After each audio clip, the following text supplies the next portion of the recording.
जय हिंद दोस्तों। स्वागत है आपका हमारे YouTube चैनल ट्रिकी टेक में। एक बार फिर से हम आपके लिए लेके आए हैं एक बहुत ही अच्छी शॉर्ट ट्रिक जो आपको एग्ज़ाम में बहुत ही कम समय में क्वेश्चन सोल्व करने में हेल्प करेगी। आज का हमारा टॉपिक है द्विघातीय समीकरण यानी कि क्वाड्रेटिक इक्वेशन। एचएसएससी यहाँ से बहुत से क्वेश्चन पूछता है जो कि एचएसएससी का सबसे फेवरेट टॉपिक है।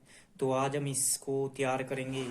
तो सबसे पहले आपने एक ध्यान रखना है, इसको भी ध्यान रखें क्योंकि ये ऑप्शन बेस्ड होते हैं और ऑप्शन से तभी आंसर निकल जाते हैं जब दोनों क्वाड्रेट, जैसे कि एक क्वाड्रेटिक इक्वेशन होती है जिसकी पावर 2 हो, उसे क्वाड्रेटिक इक्वेशन बोलते हैं।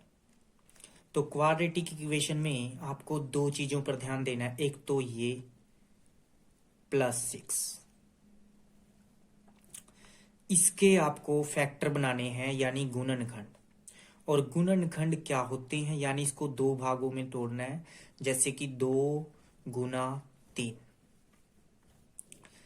तो 2 × 6 होता है, ऐसे ही 6 × 6 भी होता है, 6 × 6 भी होता है। यानी कि ये थिंकिंग होनी चाहिए आपको, हमेशा इस वाले पे फोकस करें और इसको गुणनखंड में तोड़ें यानी फैक्टर बनाएं। जैसे 2 × 6, 6 × 6। तो आपने ये बना लिए। तो उसके बाद आपने क्या करना है, इस पर ध्यान देना है, +5। यानी आपको यहां पे इसलिए ध्यान देना है, घटाने या जोड़ने पर आपका +5 आना चाहिए। तो +5 इसमें से क्या आएगा, देखो 2 × 6, 6 × 6। तो 2 × 6, 2 और 3 5 होते हैं, दोनों निशान प्लस के होंगे। देखो +2 +3, तो हमें +5 मिल जाएगा। ऐसे ही 6 - 1 में से भी 5 मिल जाएगा, 6 × 6। और 6 में से 1 गया 5, जो कि +5 मिल जाएगा। अब आप 6 - 1 वाला भी सही मानोगे, लेकिन ये गलत है। क्यों? क्योंकि जब आप इसको 6 × -1 करोगे तो आपको मिलेगा -6। लेकिन हमके चाहिए क्या, +6। तो यानी कि ये वाला गुणनखंड आपका गलत है। तब आपका जो आंसर होगा, ये फैक्टर आपके निकल गए हैं। जब ये फैक्टर आप निकाल लो तो यहां से आपको जो आपका प्लस का है वो उसके अपोजिट चल जाएगा आंसर में। जैसे प्लस का सिंबल है +2, तो आंसर होगा आपका -2। ये +3 है तो आपका आंसर होगा -3, जो कि x के मूल रूप हैं। नेक्स्ट, अब आप यहां पे भी देखो, देखो इसमें दोनों ही निशान प्लस प्लस के थे, ये भी प्लस ये भी प्लस। तो प्लस थे तो आपके दोनों आंसर किस में आई, माइनस में। ये आप देख सकते हो, दोनों ही आंसर आपके किस में आई, माइनस में। Next question, x² -7x -60। आपको वैसे सोचने की भी जरूरत नहीं पड़ेगी क्योंकि आपके पास ऑप्शन दिए जाएंगे। ऑप्शन में आपने ये चीज थिंग लगानी है जो मैंने यहाँ पे बताई है। जैसे कि अभी यहाँ पे मैंने नहीं ऑप्शन लिए, -60। तो हमें -60 करके ये कब आएगा, जब हम गुना यानी फैक्टर बनाए, गुना करें। और ये बीच वाला जो -7 है, ये जोड़ने या घटाने पर।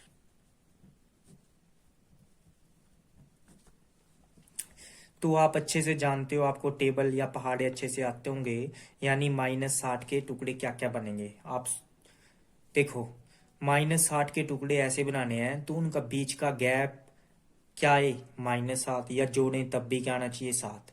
तो आप देखो, आपके 60 के टुकड़े आप क्या क्या सोच सकते हो, 10 × 6 60, 12 × 5 12 पंजे 60। ठीक है, तो ये दो टुकड़े आ गए हैं और हमें क्या चाहिए, -60। तो माइनस का 60 कब मिलेगा? देखो 12 पंजे 60 तो आ जाएगा, लेकिन ये कब आएगा? जब इनमें से एक निशान माइनस का हो।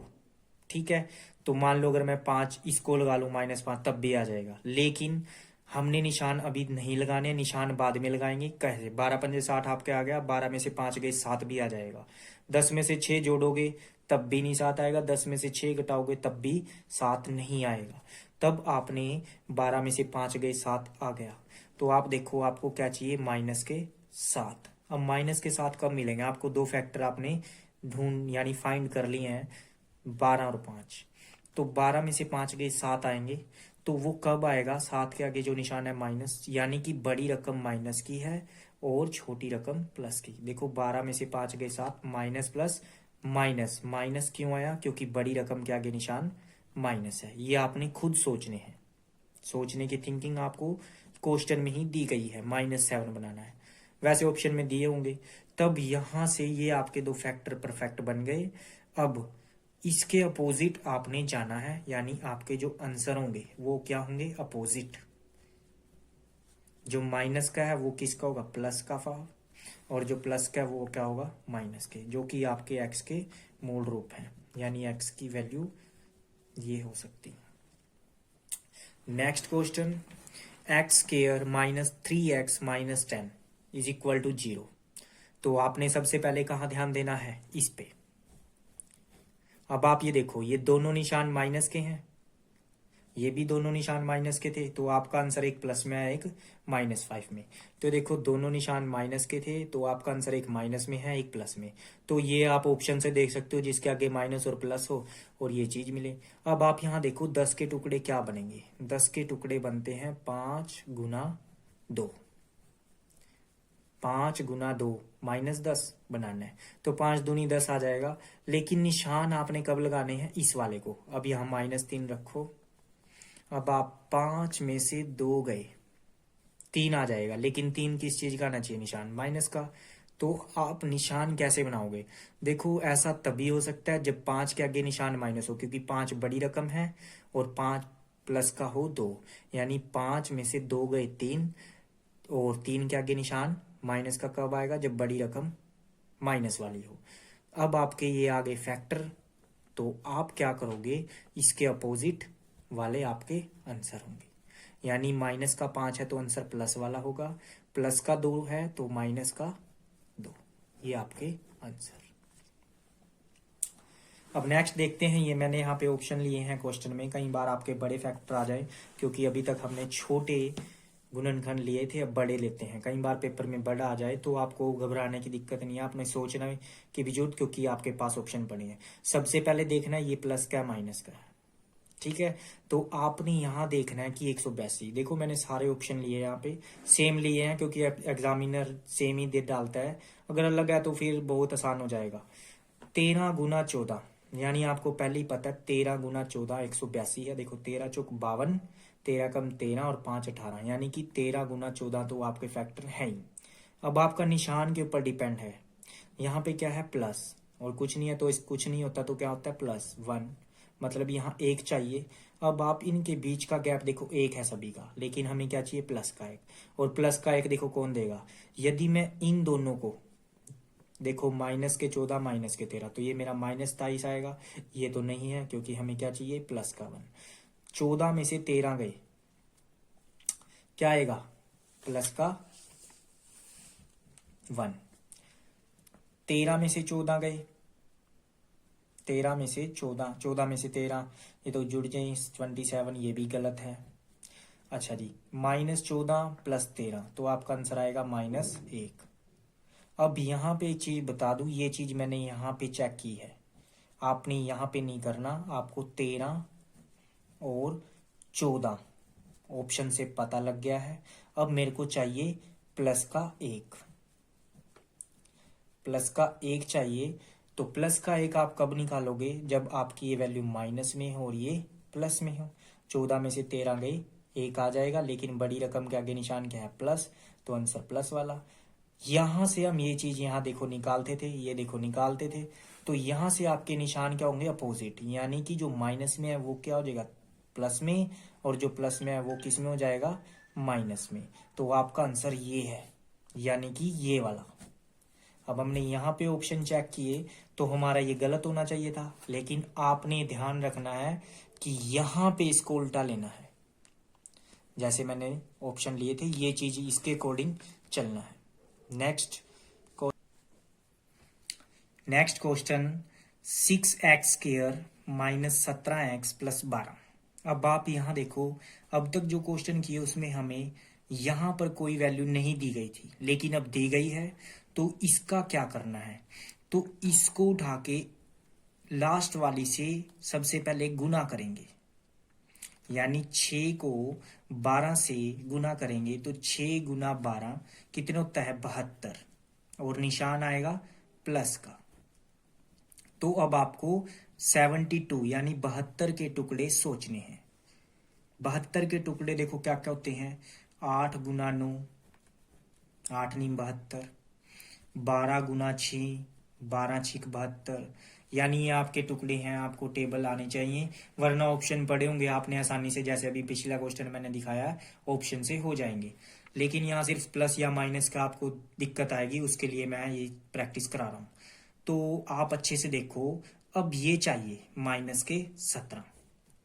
तो आप ये देखो, 12 में 6 जोड़ें तब भी 17 नहीं आएगा, 12 में से 6 घटाएं तब भी नहीं आएगा। इसका मतलब ये रूट आपके नहीं बन सकते, यानी 9 में 8 जोड़ेंगे तो 17 बन जाएगा। आप यहाँ देखो, अब ये जोड़ने या घटाने पर, और ये केवल गुना करने पर, तो माइनस के 17 आपको कब मिलेंगे, जब आप इनको जोड़ोगे। यानी देखो 8 और 9 17 बनाने हैं, लेकिन निशान माइनस, तो दोनों ही निशान क्या होने चाहिए, माइनस के। जमा या घटाने पर देखो माइनस माइनस होते, दोनों रूट माइनस के हैं, तो माइनस माइनस प्लस, लेकिन निशान माइनस का होता है। तो अब आपका जो आंसर होगा वो इसके अपोजिट होंगे, यानी कि माइनस का तो ये प्लस का होगा, ये भी माइनस का तो प्लस का। लेकिन एक बात ध्यान रखनी है, जब आगे आपकी फ्रंट पे वैल्यू हो यानी फर्स्ट वैल्यू, तो आपको इससे डिवाइड करना होता है, यानी कि ये जो आपके आंसर आएंगे उससे डिवाइड। 8/6, 9/6। तो आप इसको काटो, देखो कटते हैं तो काट देना है, 2 चौके 8, 2 तिया 6, ये भी कटता है, 3 तिया 9, 3 दूनी 6। तो आपका जो आंसर होगा वो 3/2 और 4/3, ये आपके आंसर है।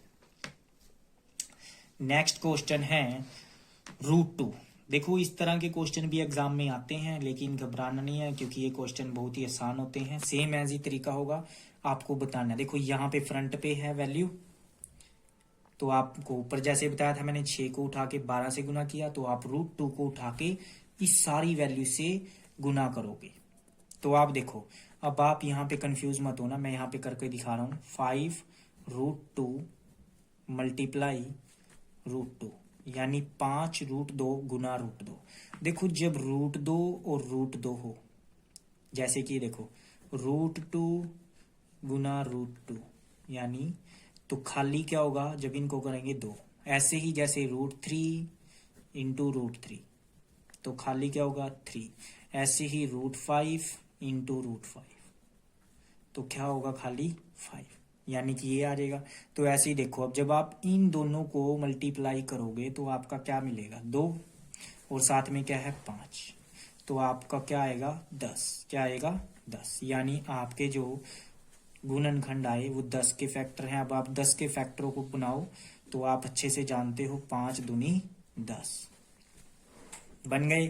अब 5 दूनी 10 बन चुके हैं, तो आपने क्या करना है, अब आपको क्या चाहिए, इस पे ध्यान देंगे, +7। अब ये देखो, ये +7 कब मिलेगा, जब ये भी प्लस का हो और ये भी प्लस का हो, तो आप +7 मिल गया। अब देखो इसके अपोजिट, यानी ये 5 किसका होगा, -5, और +2 भी -2। ये आपके आंसर हैं, लेकिन ध्यान रहे कि जो वैल्यू थी फ्रंट पे यानी फर्स्ट वैल्यू, उसको उठा के डिवाइड करेंगे √2, जो कि आपके आंसर होंगे। लेकिन कई बार क्या होगा, देखो ये आपका वहां ऑप्शन में नहीं होगा, इसकी जगह देखो क्या होगा। इसको कैसे सोल्व करते हैं, -2 √2। तो देखो √2 को ही √2 से मल्टीप्लाई, √2 से डिवाइड, यानी इसी वैल्यू को मैंने मल्टीप्लाई कर दिया और डिवाइड कर दिया। तो ये देखो फिर क्या गया, √2 इंटू √2। अभी हमने देखा √2 इंटू √2 क्या होता है 2, यानी कि ये क्या हो जाएगा 2, 2 से 2 फिर क्या हो जाएगा कैंसल, तो बचेगा क्या -√2, यानी ये नहीं ऑप्शन में या फिर ये मिलेगा आपको। ध्यान रखना अगर ये चीज ऑप्शन में ना हो तो आंसर ये होगा, जैसा कि यहाँ पे मैंने आपको करके दिखाया। नेक्स्ट क्वेश्चन में भी देखो इस तरह का भी आता है, ये भी आता है। मैंने दोनों को ले लिए हैं इसलिए ताकि आप कंफ्यूजन हो एग्जाम में। देखो 4 है, 4 को 3 से मल्टीप्लाई किया 12, 4 दिया 12 आ गया। अब हमें यहाँ पे देखो 12 के टुकड़े क्या क्या बनेंगे, 6 दूनी 12 बहुत बनेंगे, लेकिन हमने यहाँ पे ध्यान देना है, यहाँ पे ध्यान देना है हमें क्या चाहिए 4√3। तो इसके देखो टुकड़े क्या बनेंगे 2√3, 2√3। ऑप्शन के अकॉर्डिंग ये आपके पास ऑप्शन में पड़े होंगे, आपने ऑप्शन में देखने हैं। कभी आप सोचो सर ये आपने तो बना दिया, हम कैसे बनाए, तो आपने देखना है। देखो 2 को 2 से गुना किया 4, फिर ये √3 गुना √3, √3 गुना 3 कितना आ गया 3, तो 4 दिया 12, जो कि आपका ये देगा। और यहाँ पे जब हम इनको जोड़ेंगे तो देखो 2 और 2 4, √3 नहीं जुड़ते, खाली बाहर वाली वैल्यू जुड़ती है जमा या घटा में, 2 + 2 4 और √3 ऐसे का ऐसे। तब आप इसके अपोजिट जाओगे, अपोजिट आंसर क्या होंगे -2√3, -2√3। और क्या ध्यान रखना है, बटे में फर्स्ट वाली वैल्यू जो x स्क्वायर के साथ होगी, यानी कि 4/4 कटता है, काट देना है, 2 एकम 2, 2 दूनी 4, यानी आपके आंसर हो गए -√3/2, -√3/2, ये भी कट जाएगा। तो आप इस चीज में कंफ्यूज मत हो, आपके पास वहां ऑप्शन होंगे एग्जाम में, तो सिर्फ आपने ये थिंकिंग सोचनी है जो मैंने यहाँ पे सिखाई है आपको। ये भी देखो क्वेश्चन है, अब मैंने ये इस क्वेश्चन के लिया क्योंकि ये देखो आपके बड़े फैक्टर हैं, फिर आप सोचोगे तो पेपर में आपको क्वेश्चन दिए गए हैं, आपने जैसे ही देखा 750 तो 25 दिया 750, मैंने देखा भी हाँ मेरे फैक्टर तैयार हैं, तब आपने ये वैल्यू उठा के यहाँ रखनी है, यानी मेरे को चाहिए -55। अब माइनस कब बनेगा, देखो ये 25 में 30 जोड़ेंगे 55 आएगा, लेकिन यहाँ माइनस कब आएगा, जब दोनों ही निशान माइनस के हों। तो -25 -30 जोड़ रहे हैं तो माइनस माइनस जुड़ तो जाते हैं, लेकिन निशान माइनस का। तो आप अब इसके अपोजिट जाओगे तो ये माइनस का है, आंसर किस में आएगा +25, ये माइनस का तो आंसर किस में आएगा 30। तो आपके आंसर क्या है 25 और 30। आपको ऑप्शन के अकॉर्डिंग ज्यादा ध्यान देना है, ध्यान रहे ऐसे को